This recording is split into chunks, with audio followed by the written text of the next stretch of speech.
Thank you guys so much for joining me this morning. Thanks for having me on. Thanks for having us, Pete. Look at this. This is big time. I got two big time folks here before the biggest game of the year. Bryan, I want to start with you. 1988, Notre Dame beats West Virginia in the Fiesta Bowl. It hasn't quite been the same since. There hasn't been a finish like this, or there has been an opportunity like this before, but Notre Dame obviously has not risen to the occasion. Tonight, what does the Irish have to do to beat Notre Dame? One quick thing. I still say Notre Dame should have been the national champs in 1993. That's a different conversation for a different day.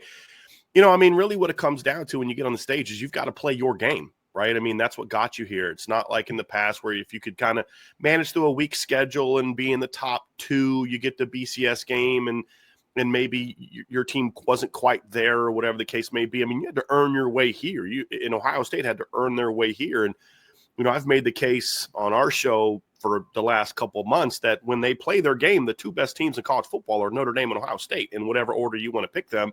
And with the exception of one bad day for each team, November 30th for Ohio State, September 7th for Notre Dame, these have been the two most dominant teams all season. So when you get to this stage, it's about playing your game.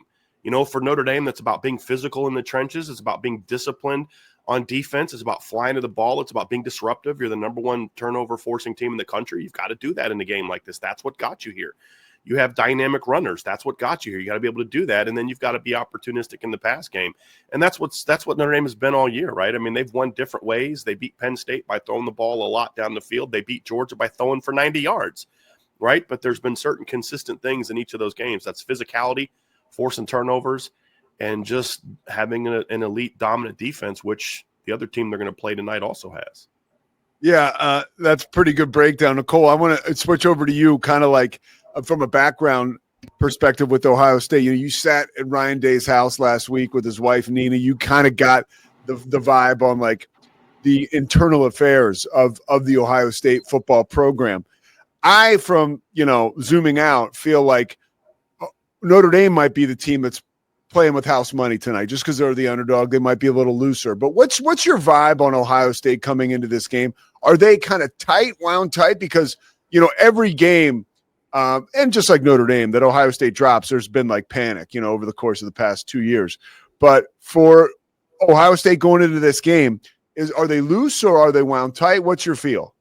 It's funny you asked that, Pete, because yesterday when I watched Ryan Day and Marcus Freeman stand right there at that national title trophy for the press conference, Ryan Day didn't look at the trophy. He didn't make any expressions. He didn't smile. He did nothing. Like, he was so locked in. And I've covered this coach all season. He is the most locked in I have ever seen this entire year. Players, same sort of thing. When you talk to the guys at media day, sometimes they have some fun. They feel a little loose. Everybody has got one goal on their mind, and it's win that national title, because we've heard it all week. The job's not finished. They've said it about 1 million times because that's the goal for them. And I don't want to say they're uptight, but I want to say that they are so incredibly locked in on the end goal that there is nothing that's going to distract them from that, because they all came back for this moment and they're not going to let it pass them by. Yeah, Nicole, I think there's something to be said for that too. Like from an experience factor with Ryan Day, being in the Final Four before, being in a championship game before. And that's why, Bryan, I want to ask you about Marcus Freeman. I always go back to like, this is silly, but and it shows my age, but I remember Dan Marino in his first Super Bowl against Joe Montana. And you were like, oh my God, like the guy threw 48 touchdowns this year. He's the best young quarterback in the world. He'll be back for 4 more Super Bowls, right? Well, he never went back to another Super Bowl again. For Marcus Freeman in his first national title game, he's a young, hot coach. I would think he'll be back so many more times, but tonight, the opportunity is right in front of you. How does he seize the moment tonight, and is he ready for the moment? It's kind of similar to the question that you asked Nicole, and I feel like there was a lot more opportunity for a team to kind of go into a BCS game nervous and have some jitters, maybe even a 4-team playoff. But with these two teams, they've had to win 3 games against really good opponents to get here. Ohio State had to play in the Rose Bowl. They had to play in the Cotton Bowl. Notre Dame's had to play in the Sugar Bowl against Georgia, the Orange Bowl against Penn State. I think they've worked all that stuff out. Now it just kind of comes into, hey, guys, we earned our right to be here. and we've got to play Notre Dame football. And I'm sure that's the same exact message that Ryan Day is giving the Ohio State locker room. We're not worried about Notre Dame. We're worried about Ohio State. And that's the message that Marcus Freeman has given all year since that Northern Illinois loss. It's like, I don't care what's on the other sideline. We play our game. We play our football. We do the things that got us here. We're going to win the game. And when you get into this type of stage, that's what the message has to be. If you start getting into that locker room and getting into practice and saying, hey, we've got to do something beyond what else we've done. We got to go outside of our routine. Football players and football coaches are creatures of habit. And when you start saying, well, this game means more, then all of a sudden they start pressing. They start getting outside of what got them here. So it's like, hey, guys, it's another opportunity. And that's been Marcus Freeman's motto all year. One more guaranteed opportunity. And we go play our game. And that's going to be the mantra. And it's not about trying to make this something bigger than it is, because you're not going to be a 4-3 if you're normally a 4-5 just because it's the national title game, right? You're still a 4-5. You've got to go play your game. You've got to do what we're asking you to do. You've got to be one of 11. And that's the message that Marcus Freeman is giving this team. And I think that when you get to this stage in the 12-team playoff, there's no more jitters because this stage is too big. I think they've kind of worked all that stuff out. All right, Nicole, I'm going to let you put your headset on now. Do your best Ryan Day or Chip Kelly impression. What does Ohio State need to do to win this football game offensively? What I mean, again, you've seen the recipe for winning front row for this team all year long. If Ohio State is clutching that trophy at the end of the night, what have they done correctly offensively? All right, well, if you look at just the postseason, fast start. They have to start fast. Every game that we have watched, whether it's Oregon, Texas, Tennessee, right off of literally the first snap, these guys are launching it downfield, scoring within the first minutes of the game. They have to start fast. Second thing, it's no secret. I mean, Notre Dame has said, and Brian, I know you know this, they said, we're going to play man. We're going to do what we've done all year. And so that, in my eyes, yeah, Jeremiah Smith's probably going to be double covered. But if they want to win this game, they need to know that they have the deepest wide receiver room, and in my eyes, the most talented wide receiver room in the country. They need to know that they need to use all their weapons, whether that's Emeka Egbuka, Carnell Tate. I mean, the list goes all the way down. Jeremiah Smith may only get one touch all game, but it happened against Texas, and they won. Third thing is red zone defense for Ohio State. All season, it has been killer red zone defense. They need to prove why they're the best defense in the country, and they need to contain Riley Leonard, because Riley Leonard loves to use his legs. We've seen it all year, and Notre Dame's the kind of team that has found a way to win every single game, and that is credit to them. But if they contain Riley Leonard and make him throw, he's gonna get rattled. They can't give him the space to use his legs, kind of similar to Will Howard. He likes to use his legs too. So I think those three things are key. And lastly, Will Howard has said it all postseason that Chip Kelly's in his bag, and Chip Kelly needs to be in his bag again tonight. What is I'm telling you, and Chip Kelly obviously doesn't lack confidence, and he will take chances if the opportunity arises. Brian, when you talk about Marcus Freeman and his relationship with Ohio State, is there added pressure for him going into tonight's game? I know you just gave a great breakdown of how you kind of keep the main thing, and you stay in the moment and you don't really change who you are. But just, I was getting caught up. I talked with Nicole about this last week where I was watching some highlights of Marcus Freeman playing for Ohio State. And the guy was just magnificent as far as just being the eye of the storm defensively and such a huge part of the Buckeyes' effort when he was a player there. How does he handle this or manage this emotion tonight, you think? I think this might be an issue if they hadn't already played twice in his first 2 years. I mean, I think his first game as the head coach at Notre Dame is like the full-time head coach, right? So, I mean, there was the Fiesta Bowl against Oklahoma State after he was just named head coach. But, I mean, where it was his team, and the whole offseason was in Columbus at Ohio State. And then the Buckeyes came to Notre Dame last year. I think that stuff for him is behind him. I know it's a storyline for the media because we've got 10 days. We've got to talk about something, right? But, I think that stuff has been all in the past as far as his emotional attachment to this game. I think when you get to this stage, it's like, listen, I don't care that that's my alma mater. I mean, we went through all that. I'm always going to love and appreciate my alma mater. I believe his parents still live in Ohio, and he still has great relationships with guys that he coached with, including guys on the staff, including Brian Hartline and obviously James Laurinaitis. But again, this is about this game. It's not about where I played and all that. And I think there's a lot of things that I would say if they hadn't already been through this, then this might be an issue. But Marcus Freeman's been a head coach for 3 years. This is the third time he's going to get to play Ohio State. Once in Columbus, once at Notre Dame, now on a neutral field. I think that part of it for him is gone. That part of let's win one for coach against his alma mater, that's gone. They've been here, done that, right? Now this is about what this team can accomplish and what we are trying to do together as far as his message to his team.